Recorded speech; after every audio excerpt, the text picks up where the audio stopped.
Hubo un tiempo en que su nombre encendía multitudes, cuando la copla vibraba con su voz y el amor parecía eterno. Pero ahora, a punto de cumplir 70 años, Isabel Pantoja vive entre susurros entre sombras y entre ausencias que pesan más que el oro de sus trajes de gala. En su finca, lejos del bullicio que una vez la idolatró la artista que fue símbolo de fuerza y pasión, enfrenta una soledad que hiela. Las cámaras ya no la siguen con devoción y los escenarios que alguna vez la aclamaron hoy guardan silencio. La salud que durante décadas sostuvo sus giras y su fuerza arrolladora comenzó a desmoronarse con una serie de hospitalizaciones que encendieron todas las alarmas. Su nombre volvió a ocupar titulares, pero no por un nuevo éxito, sino por una urgencia médica que la dejó expuesta, vulnerable, humana. ¿Qué pasó con aquella mujer que desafiaba el escándalo con la frente en alto? ¿En qué momento el amor, la maternidad y la gloria se transformaron en un camino de grietas invisibles? ¿Fue la cárcel, la muerte, el desamor o la traición lo que encendió el principio del fin? Hoy, distanciada de sus hijos, afectada por problemas de salud y sumergida en una calma que no siempre consuela, Isabel Pantoja despierta más preguntas que certezas. Dicen que hay heridas que no se ven, pero que laten todos los días. Y en el caso de la tonadillera, esas heridas tienen nombre, tienen historia, y tienen una voz que aún intenta cantar. La historia de Isabel Pantoja no comenzó entre luces y aplausos, sino en un rincón cálido de Sevilla, en el seno de una familia marcada por el arte y las pasiones profundas. Nació María Isabel Pantoja, Martín, hija de Juan Pantoja, cantaor de fandangos, y de Ana Martín, bailaora flamenca. El arte no era una elección, era un legado inevitable que le corría por la sangre. Desde pequeña ya se movía al ritmo de bulerías junto a su prima, en un grupo flamenco, mientras sus hermanos, Bernardo, Juan y Agustín, también comenzaban a explorar sus propios caminos musicales. Con solo 6 años, Isabel ya subía a un escenario en el Teatro San Fernando de Sevilla, lugar donde actuaba su padre. A los 14, abandonó la escuela y se trasladó a Palma de Mallorca para vivir con su abuelo paterno, el famoso cantaor Antonio Pantoja Jiménez, conocido como el Pipoño de Jerez. Fue él quien le enseñó a respirar el cante hondo, a sentir cada nota como una herida abierta y a convertir su voz en un canal de emoción. Muy pronto el talento natural de Isabel la llevó a brillar en el tablao El Embrujo, en un pueblo cercano a Sevilla. Allí no solo deslumbró al público, sino que llamó la atención de 2 hombres que cambiarían su destino, Juan Solano y Rafael de León.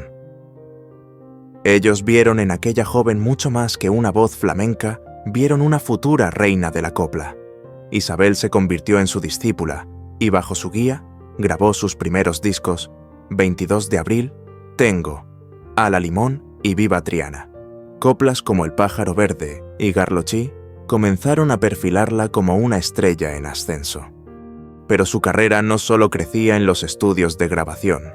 A los 17 años, Isabel se trasladó a Madrid con su madre, compartiendo una modesta pensión mientras luchaba por abrirse paso. En el legendario Corral de la Morería, comenzó ganando 500 pesetas diarias como bailaora. Pero cuando su voz entró en juego, todo cambió.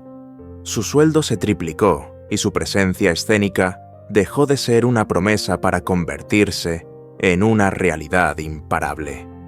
Pese a las carencias, pese al peso de un apellido que abría puertas, Isabel sabía que nada le sería regalado. Se entregó al arte con una disciplina feroz y una sensibilidad desbordante, y mientras grababa uno de sus discos más importantes, Cambiar por ti, su mundo interno colapsaba con la muerte de su padre. Pero en lugar de rendirse, eligió cantar. Usó la música como escudo, como refugio, como catarsis. Esta etapa de su vida fue como una primavera luminosa donde todo parecía florecer. El público la abrazaba a los escenarios, la reclamaban y su corazón aún latía libre. Pero ya en el horizonte se perfilaba el amor que lo cambiaría todo para siempre. El nombre de Isabel Pantoja ya resonaba con fuerza en toda España, pero fue el amor, esa chispa imposible de controlar, lo que terminó de consolidarla como un ícono. En 1980, durante una corrida de toros en la que participaba Francisco Rivera, Paquirri, ocurrió algo que ni el destino pudo evitar. La mirada de Isabel se cruzó con la del torero, y en ese cruce se inició una historia de amor que transformaría sus vidas y marcaría a todo un país. Al principio Isabel no tenía mayor interés por el mundo taurino, pero aceptó asistir por compromiso. Cuando Paquirri salió al ruedo imponente en su traje de luces, algo indescriptible se despertó en ella. Él también quedó cautivado. Tras la corrida, un encuentro casual en el hotel bastó para que se reconocieran como dos almas destinadas. «Tú eres Pantoja», dijo él. «Isabel, si no te importa», respondió ella. Fue apenas el inicio de una devoción mutua. Durante meses, Paquirri asistió a cada una de sus presentaciones, cruzando ciudades solo para verla cantar, hasta que en un camerino de Madrid le robó un beso que no se olvidaría jamás. Pronto los rumores sobre su relación tomaron fuerza, y el 30 de abril de 1983, España se paralizó para presenciar lo que muchos llamaron la boda del siglo. Isabel, envuelta en un vestido blanco con 7 metros de cola, recorrió Sevilla en un carruaje como una princesa flamenca. Paquirri la esperaba en la iglesia del Gran Poder, con un traje inspirado en Drácula. La emoción de aquella ceremonia, a la que asistieron duquesas cantantes, y el alma entera del país fue indescriptible. Isabel lloró durante sus votos. Paquirri no dejó de mirarla. El nacimiento de su hijo, Francisco José Rivera Pantoja, en febrero de 1984, selló esa felicidad con una promesa de eternidad. Por un instante todo era perfecto. Isabel era una esposa amada, una madre feliz y una estrella en el punto más alto de su carrera. Las radios sonaban con marinero de luces, el público la idolatraba, y su nombre era sinónimo de elegancia, talento y verdad. Pero la vida, como suele hacerlo con quienes brillan demasiado, se preparaba para dar un giro que lo cambiaría todo.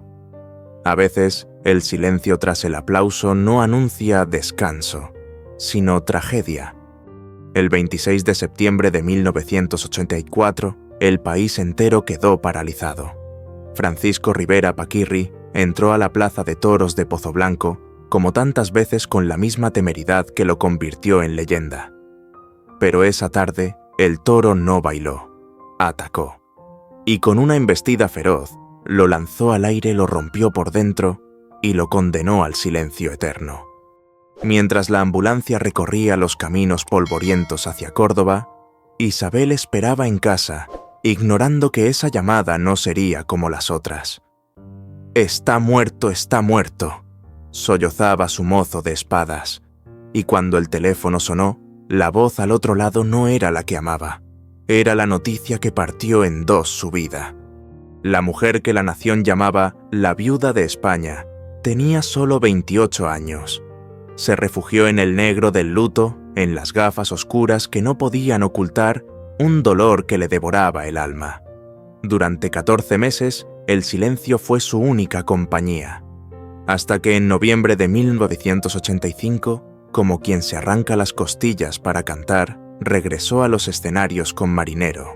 De luces, un disco escrito por José Luis Perales, que no era solo música, era un lamento hecho canción. Cada verso era una herida abierta, cada nota un suspiro contenido. Y aunque el público volvió a aplaudirla, Isabel ya no era la misma. No volvió a casarse. No volvió a amar como antes. España la abrazó como símbolo de duelo, pero el vacío que le dejó Paquirri nunca encontró reemplazo. Años después, intentó reescribir su historia. En 1990, adoptó a una niña peruana, Isa, con la esperanza de que la maternidad llenara los huecos que el destino había dejado. Pero ni el amor más puro puede evitar que los fantasmas del pasado regresen. Y regresaron, en forma de relaciones fallidas, en forma de escándalos, en forma de cárcel. La más trágica figura de la copla se convirtió sin buscarlo en protagonista de los noticieros judiciales. El caso Malaya, la prisión, los juicios, los titulares. El 2 de mayo de 2007, Isabel fue arrestada por blanqueo de capitales, y en 2014, la misma mujer que había llorado en un altar cruzaba ahora las puertas de la prisión de Alcalá de Guadaira para pagar una condena que la quebró. Sus fans lloraron, sus enemigos celebraron, pero nadie pudo ignorar que la reina caía, y caía sola. Salió más de un año después, callada, herida, vigilada, y aunque intentó volver a la música, el brillo de antaño no era tan fácil de recuperar, porque la caída de Isabel no fue solo legal, fue emocional, fue humana, fue pública. Cuando las puertas de la prisión se cerraron detrás de ella por última vez, Isabel Pantoja no solo recuperó la libertad, también recuperó la posibilidad y el derecho de reinventarse. Pero la mujer que salió no era la misma que había entrado. Había en ella una fragilidad nueva, un silencio más profundo que el de cualquier celda, y una tristeza que se le notaba incluso cuando cantaba. Retornó a su finca cantora casi como un exilio autoimpuesto. Allí encontró algo parecido a la paz, aunque fuese efímera. Pero las heridas no habían cicatrizado del todo. Los vínculos con sus hijos, especialmente con Kiko, estaban quebrados. El pasado reciente aún quemaba, y el futuro era incierto. Sin embargo, como tantas veces antes, Isabel decidió seguir. Lo intentó con su música. Quiso volver con el álbum Hasta que se apague el sol, grabado con Juan Gabriel, guardado desde 2013. Y aunque logró lanzarlo finalmente, el eco no fue igual. El mundo había cambiado. La industria había cambiado. Ella también. En 2019 sorprendió a todos, aceptando un reto inesperado: participar en el reality Supervivientes. Su imagen de diva imbatible se diluyó ante las cámaras que la mostraban vulnerable, expuesta a la intemperie, al hambre, al juicio de todos. Resistió 10 semanas hasta que su salud le obligó a abandonar. Fue un intento de reconstrucción, quizás de redención pública, pero también un espejo crudo de lo que ya no podía ser. Luego llegó la pandemia, y con ella el encierro. Isabel se aisló con su madre doña Ana y su hermano Agustín. Durante esos meses de quietud forzada, la vida la golpeó con una pérdida que la dejó devastada: la muerte de su madre en 2021. La mujer que la acompañó en sus triunfos y sus ruinas, que fue su columna en los días de gloria y en los días de cárcel, se fue en silencio. Y con ella se llevó parte del alma de Isabel. No obstante, fiel a esa obstinación que siempre la caracterizó, volvió a intentarlo. Lanzó un nuevo sencillo, Enamórate, y organizó una gira especial por América Latina. En 2023 llegó incluso a asistir al glamuroso Baile de la Rosa en Mónaco, donde compartió mesa con figuras como Shirley Bassey, y fue agasajada por el príncipe Alberto. Vestía como antes, sonreía como antes, pero había en sus ojos algo que no se parecía a la Isabel de siempre. La prensa hablaba de una posible autobiografía, de un proyecto con Antonio Banderas, que finalmente fue desmentido. Isabel, en cambio, respondía con comunicados, negaba las versiones, marcaba distancia, y dejaba claro que si algún día decide contar su historia, será con sus palabras, a su manera. Ahora, con casi 70 años, la mujer que lo tuvo todo vive entre giras canceladas, rumores persistentes y una salud que se tambalea.